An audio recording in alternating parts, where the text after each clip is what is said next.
एक आदिवासी युवक का शव 7 घंटे तक सड़क पर रहता है, धरना प्रदर्शन होता है, आंसू गैस के गोले छोड़े जाते हैं, हवाई फायर होते हैं, पत्थरबाजी भी होती है। उसके बाद उस शव को वहां से उठाया जाता है।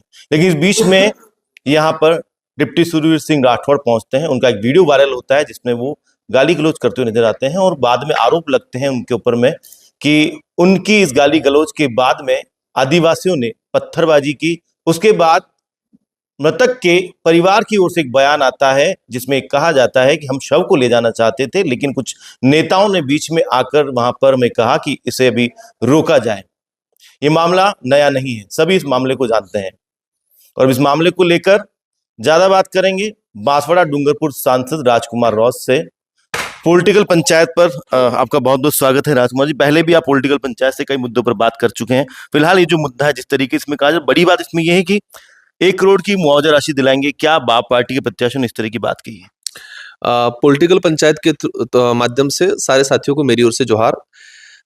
मीडिया से रूबरू होना इसलिए हो रहा पड़ रहा है कि मीडिया के माध्यम से आम जन तक सच्चाई जाए। जिस तरह से इस मामले को उलझाया गया है और उलझाने का काम पुलिस प्रशासन ने किया। एक्सीडेंट आए दिन होते रहते हैं और हर एक्सीडेंट में आंदोलन या धरना नहीं होता है। ऐसी ही घटना में होता है, मतलब गिनी चुनी घटनाओं में होता है जहां लापरवाही पूर्वक या द्वेष भावना पूर्वक या शराब के नशे में घटनाक्रम होता है। ये जो एक्सीडेंट हुआ, उसी रोड पे कई एक्सीडेंट होते रहते होंगे, हर 8-10 दिन में कोई न कोई एक्सीडेंट होता रहता है, लेकिन कभी रोड जाम या ऐसी स्थिति नहीं बनी। इस एक्सीडेंट में रोड जाम वाली स्थिति या धरने वाली स्थिति इसलिए बनी कि आसपास के लोगों में आक्रोश फैला, और आक्रोश इस बात के कि एक्सीडेंट होना था वो हो गया, लेकिन एक्सीडेंट होने के बाद बॉडी गाड़ी में फंस गई और उसको घसीटते हुए 100-200 मीटर तक लेके गया। मतलब अमानवीयता कृत्य पूरा हुआ, क्योंकि जो चलाने वाला है उसको पता है कि मेरी गाड़ी के नीचे आदमी आ गया और उसको घसीटते हुए लेके गया वो। इस बात का गुस्सा था लोगों के अंदर, इसलिए परिजन और ग्रामीण लोगों ने धरना दिया। जहां बॉडी पड़ी थी उसी जगह सब इकट्ठे हुए। हमारे पास जो जानकारी आई और मेरे पास जो जानकारी है, लोगों ने ये बात की है कि उस व्यक्ति पे हत्या का मुकदमा दर्ज हो, क्योंकि उसने ये या तो नशे में था या जानबूझ के, या फिर उसके अंदर वो कहे कि मानवीय गुण ही नहीं थे, मानवीय भावना ही नहीं थी, क्योंकि बॉडी फंस गई। हो सकता है वो अगर एक्सीडेंट होने के बाद 20-30 मीटर पे अगर रुक जाता तो वो आदमी बच भी जाता, मतलब फंसने के बाद उसको घसीटते हुए लेके गया वो। उस बात का विरोध था, तो लोगों की पहली मांग थी कि हत्या का मुकदमा दर्ज हो और उस पीड़ित परिवार के बच्चे हैं तो उसको कुछ मुआवजा मिले। शांतिपूर्वक धरना चला है 11 बजे से शाम के 5 बजे तक, 4:30 बजे तक का बताते 5 घंटे का धरना प्रदर्शन चला है। ये सारा मोड़ दिया बाप पार्टी पे, सारा मोड़ दिया, पत्थरबाजी हुई।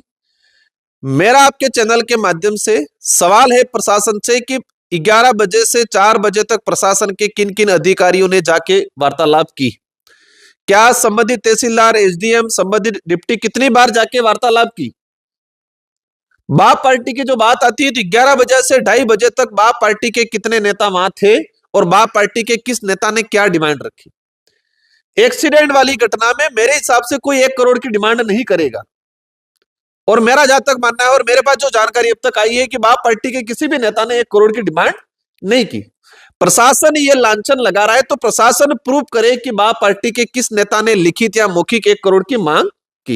लेकिन इसमें जिस तरीके से जो है एक परिवार का बयान सामने आया है, परिवारजन का, और उनका यहाँ पर ये भी बयान आया है, तो आप क्या मानते हैं कि इसका मतलब पुलिस पर दबाव डाल दी जिसके लिए बयान आ रहा है?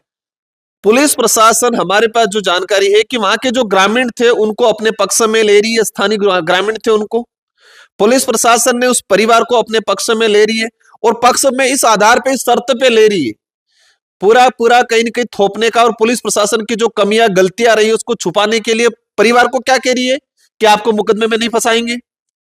ग्रामीण स्थानीय जो लोग उनके कह रही है कि आप ऐसा बोलो कि बाप पार्टी के नेता थे, उन्होंने किया तो मुकदमे में नहीं फंसाएंगे। बाप पार्टी के हमारे जो विधायक प्रत्याशी थे वो 2:30-3 बजे पहुंचे, हमारे कई पदाधिकारी 2-2:30 बजे पहुंचे, तो 3 घंटे तक वहां पर कौन सा नेता बैठा था, कौन लोग बैठे थे? वहां पर सब समाज के लोग हैं। एक वीडियो 12-1 बजे का वीडियो आ रहा है, उस वीडियो के अंदर नारेबाजी हो रही है, इसमें राजपूत समाज के लोग भी है। एक व्यक्ति पदाधिकारी संगठन का क्या कह रहा है वो कि खून का बदला खून से लेंगे। क्या उस व्यक्ति को गिरफ्तार किया है? क्या उस व्यक्ति का मुकदमे में नाम है? एक पूरे जातिगत भावना से प्रेरित होकर यह घटनाक्रम को अंजाम दिया गया है और शांतिपूर्वक धरना चल रहा था।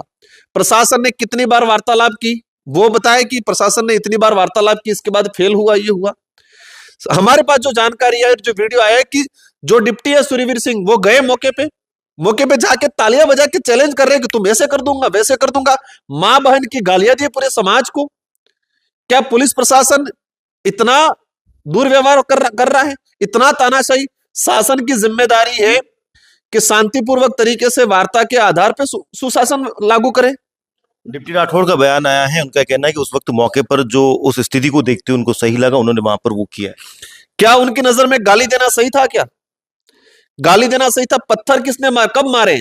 पुलिस ने लाठीचार्ज किया, पुलिस ने आंसू गैस के गोले फेंके, इसके बाद लोगों ने जो ऊपर थे उन्होंने पत्थर, वीडियो में क्लियर हो रहा है, वीडियो में स्पष्ट दिखाई दे रहा है कि ये धरना, ये आंदोलन उग्र कैसे हुआ, क्यों लाठीचार्ज हुआ। पुलिस ने सारा गुंडागर्दी किया है।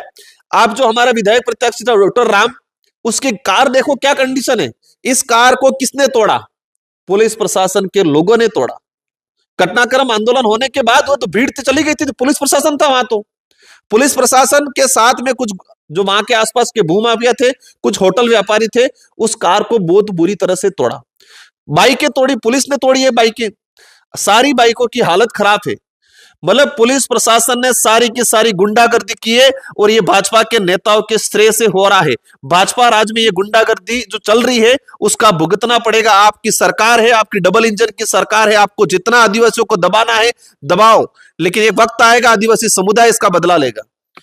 यानी ये माना जाए कि जो पूरा आरोप है वो बाप पार्टी के ऊपर लग रहा है कि बाप पार्टी ने इस आंदोलन को हाईजैक किया है। और दूसरी बात ये कि भाजपा पदाधिकारियों की आप यहाँ पर बात कर रहे हैं, तो क्या कौन डिसीजन मेकर था इस पूरे मामले को लेकर कि इस तरह का माहौल वहां करना चाहिए?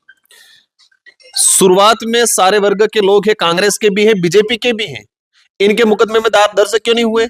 उस पार्टी के पदाधिकारी क्या कह रहे? खून का बदला खून से लेंगे, उस पर मुकदमा दर्ज क्यों नहीं हुआ है? बाप पार्टी के हमारे कुछ पदाधिकारी 2:30-3 बजे गए और ये स्पष्ट करे बाप पार्टी के किस नेता ने 1 करोड़ रुपए की डिमांड की हुई, ये कब कहा कि हम नहीं उठेंगे? परिवार और ग्रामीण जनों की डिमांड थी, लेकिन पॉलिटिकली पूरा देश भावना से बाप पार्टी को बदनाम करने का जो षड्यंत्र रचा जा रहा है। पत्थर लोगों ने मारे, बाद में मारे, क्यों मारे? क्योंकि पुलिस ने लाठीचार्ज किया, शांतिपूर्वक बैठे थे। मैं ये कह रहा हूं कि आप 5 घंटे धरने पे बैठे, वहां पर मुकदमा दर्ज कर रहे हो, लाठीचार्ज कर रहे हो। उदयपुर की घटना कुछ समय पहले की, नरपत सिंह करके व्यक्ति था जो मकान मालिक था, उस मकान मालिक ने आपसी बहस में चाकू मारी, उसकी मृत्यु होगी। 72 घंटे तक लाश पड़ी रही। उस मामले में भी हाईवे जाम किया, उस मामले में आंदोलन हुए, उस मामले में मुकदमा दर्ज क्यों नहीं हुआ? आज वो कह रहे राजस्थान मृत शरीर सम्मान विधेयक जो कानून आया उसके तहत हमने मुकदमा दर्ज किया है। तो 72 घंटे तक लाश पड़ी रही, वहां पर ये कानून लागू नहीं हुआ। 5 घंटे तक लाश पड़ी रही, वहां पर ये कानून लागू कर रहे। मतलब ये सिद्ध हो रहा है कि वर्तमान शासन प्रशासन जाति धर्म को देख के कानून को लागू कर रहा है और उनका कहे कि कानून की लाठी आदिवासी दलित पे ही सिर पर उठ रही है, न कि अन्य समुदाय पे। पूरा जातिवादी मानसिकता को बढ़ावा देने का काम वर्तमान सरकार कर रही है। 29 लोग जो है हिरासत में लिए गए हैं और उनको जो है सजा सुनाई गई है। फिलहाल बाप पार्टी का क्या स्टैंड रहेगा? बाप पार्टी इस मामले को लेकर हमारे पदाधिकारी आज यहाँ पर ज्ञापन दे रहे हैं मुख्यमंत्री के नाम, जिला कलेक्टर के मार्फत से, और 6-7 दिन का अल्टीमेट दे रहे हैं